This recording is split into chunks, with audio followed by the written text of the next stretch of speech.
Aloha, it's Kiana, and here are today's top Hawaii headlines from the editors at the Honolulu Star-Advertiser. Also, huge mahalo to Long's Drugs Hawaii for sponsoring the show. Head on over to your neighborhood Long's Drugs for all your shopping needs.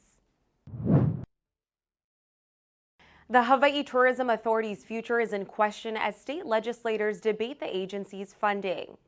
A state House bill that was sent to the Senate for consideration set aside $1 for HTA and eliminated all money for staffing. A previous version of the proposal provided the agency with a $60 million budget. Frank Haas is president of Marketing Management, Inc.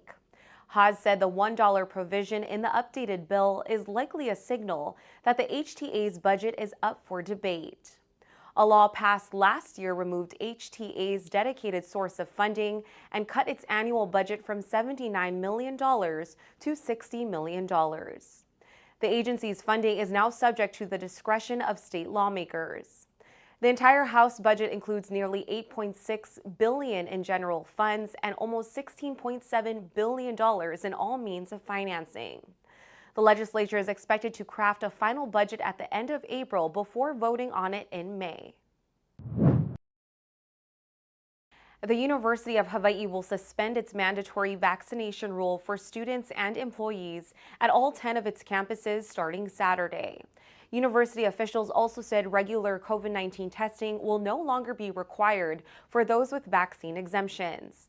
Testing will continue in student residence halls until the semester ends on May 13. Vaccinations are still required in certain UH programs that work with partner institutions, and face masks are needed indoors until the end of the semester. Masks are also required for people returning to campus from quarantine or isolation. The announced changes are based on guidance provided by the UH COVID-19 Health and Well-Being Working Group, which consists of UH medical and public health experts. Last week, UH officials announced an end to daily COVID-19 health screening via the LumiSite UH Health app, outdoor masking, proof of vaccination or negative results for visitors, and campus-wide notification of positive cases reported on campus. Those requirements will also sunset on Saturday. A 19-year-old man has been charged in connection with Saturday night's shooting death of a 20-year-old man in Waikiki. Justice Manumalo Kai'o was charged Tuesday with second-degree murder and firearms charges. The deadly shooting occurred on a sidewalk near Kalakaua Avenue and Lure Street shortly after 10 o'clock on Saturday. Police said a suspect identified as Kai'o was arguing with a 20-year-old man when he allegedly brandished a firearm, shot the victim, and fled the scene. The victim was taken to a hospital where he was pronounced dead. The next day, Kai'o turned himself in at the Honolulu Police Department's main headquarters, where he was arrested.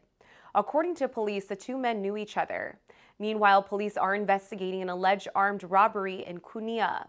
An 18-year-old man and a 17-year-old boy were in their vehicle on Anoiki Street when three male suspects pulled up to them Monday morning. Two of the three suspects pointed handguns, while the third took property from the pair, police said. The suspects then fled in a dark-colored vehicle. No injuries were reported. The State Department of Health is seeking $1.5 million in emergency funds to cover ongoing costs from its response to the Navy's Red Hill water crisis. If approved by the state legislature, the funding would cover the cost of laboratory tests, staff overtime, supplies, outside experts and consultants, and communications assistance. The cost estimate accounts for DOH activities in the months following November 28th, when fuel from the Red Hill facility contaminated the Navy's drinking water supply. DOH hopes the Navy will reimburse those costs, but that could take up to a year. There's also no guarantee that the Navy will pay, according to the Health Department's Deputy Director of Environmental Health, Kathleen Ho. DOH has played a key role in reviewing hundreds of water samples taken by the Navy as it has worked to restore safe water to residents affected by the spill.